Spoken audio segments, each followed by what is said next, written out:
modestie dans la proposition. La participation partant du principe que on ne peut pas achever une œuvre de son vivant. On peut accomplir sa part dans cette œuvre humaine, les autres viendront compléter. Je suis à la suite des précédents, de Nguz Karibon, de Ramon Chibanantunga Moulongo, de Cheo Kitundu, d'autres que j'oublie, dont j'oublie les noms. Donc je participe aussi dans cet édifice extraordinaire qu'on appelle la RDC. Les Congos de Kimbangu, de Kimpavita, les Congos de Lumumba, de Kabila, c'est Congos de Tshisekedi. Ma modeste contribution, qui part de la pensée, de la réflexion à l'application, doit être appréhendée en termes des résultats qui surviendront au terme de mon mandat.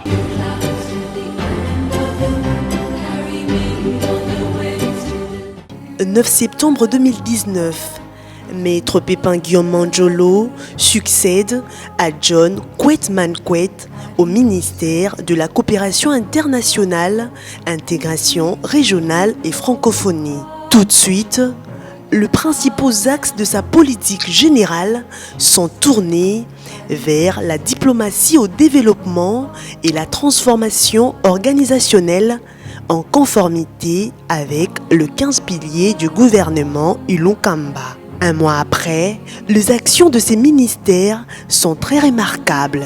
Le ministère de la Coopération internationale, intégration régionale et francophonie relève donc un défi de taille en contribuant à plus de 50% du budget national. Les lancements de travaux de construction du Centre culturel africain à la place du cinquantenaire à Kinshasa par le chef de l'État Félix-Antoine Tshisekedi Tshilombo pour un budget de 100 millions de dollars américains.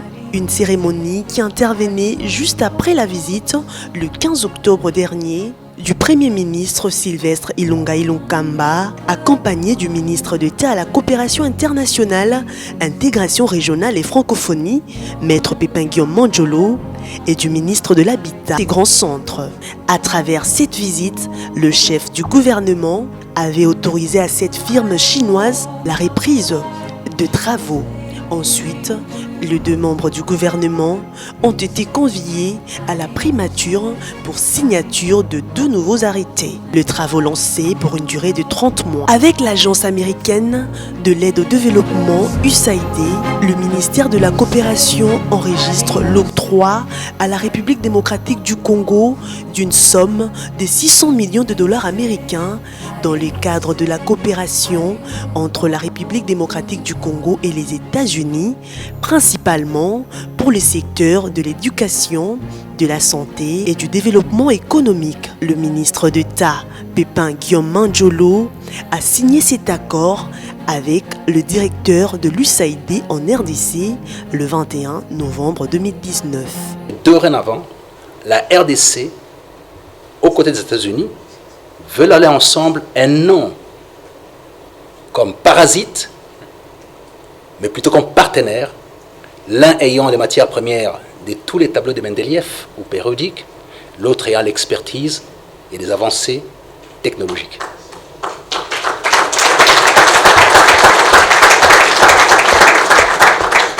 Nous sommes un peuple d'entrepreneurs. Nous sommes un peuple de la créativité. Nous sommes un peuple de commencement.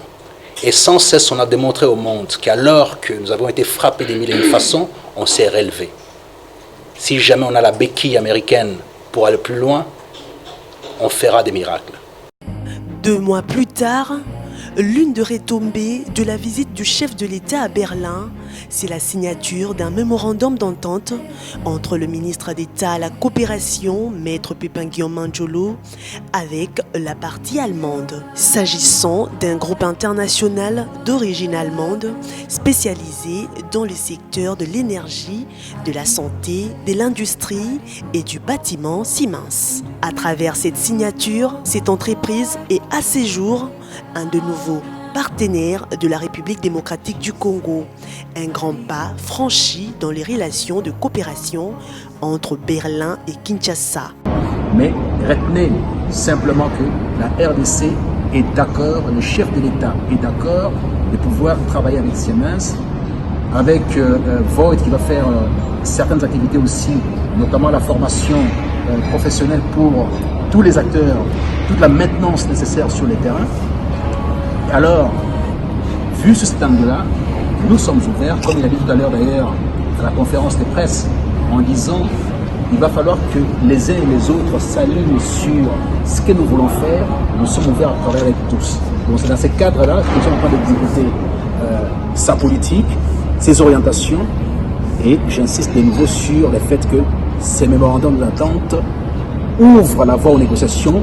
Et dans très peu de temps, on aura à finaliser ça ensemble avec tous les ministres concernés. Par ailleurs, le numéro 1 de la coopération en RDC a conclu de nombreux accords effectifs dépassant largement les 300 millions de dollars, notamment un accord de 45 millions de dollars avec la Suisse pour le renforcement de la sécurité à l'est du pays et de l'aide humanitaire. Des nouveaux cadres de coopération avec de nombreux partenaires, entre autres le Japon, la Turquie, l'Algérie, la Tunisie, le Maroc, la Zambie, l'ONU, Wallonie-Bruxelles et tant d'autres.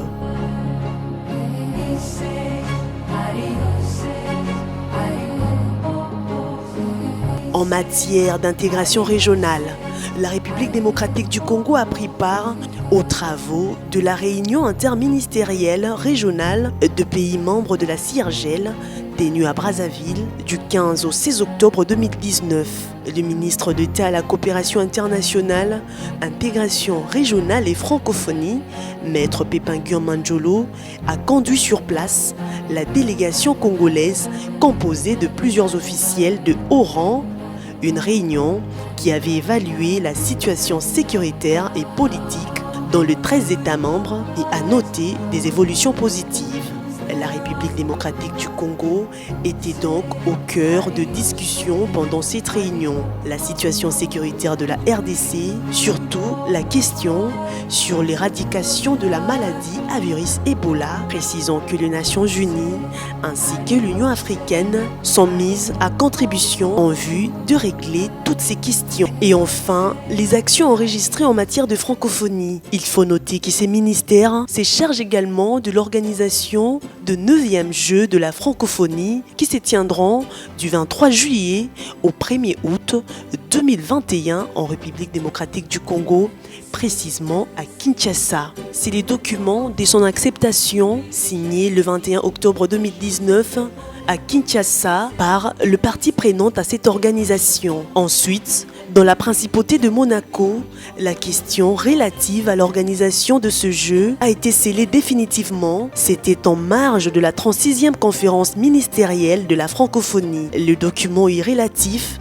a été signé d'une part l'Organisation internationale de la francophonie, représentée par son administratrice Catherine Cano, et de l'autre, la République démocratique du Congo via son ministre d'État en charge de la coopération internationale, intégration régionale et francophonie, Maître Pépin Guillaume-Manjolo. Signalons que le 25 novembre 2019, le Premier ministre Sylvestre Ilunkamba a signé le décret-loi portant création, organisation et fonctionnement du Comité national de 9e Jeux de la francophonie. Pour le patron de la coopération, les Jeux de la francophonie feront la fierté de la République démocratique du Congo, malgré le délai imparti pour l'organisation de ces dernières. Il reste optimiste quant à la capacité de son pays de relever ces défis de taille et réussir en termes de résultats. Un pays très créatif, un peuple talentueux. Je crois en cette capacité de la RDC de pouvoir faire autrement. On a toujours fait ça d'ailleurs. On n'a jamais été à temps, mais on arrive toujours à temps. C'est ça la spécialité de la RDC. Et cette fois-ci, c'est encore mieux parce qu'on veut montrer au monde notre capacité à affronter n'importe quel challenge et à pouvoir les réussir. Ici, je suis convaincu, et d'ailleurs pas tout seul, mais les chefs de l'État en personne, les chefs du gouvernement, on dit qu'ils pouvaient le faire et nous, en tant que soldats sur le terrain, nous sommes à même pouvoir le faire. Nous avons confirmé que nous avons la capacité de pouvoir réaliser ça et on le fera.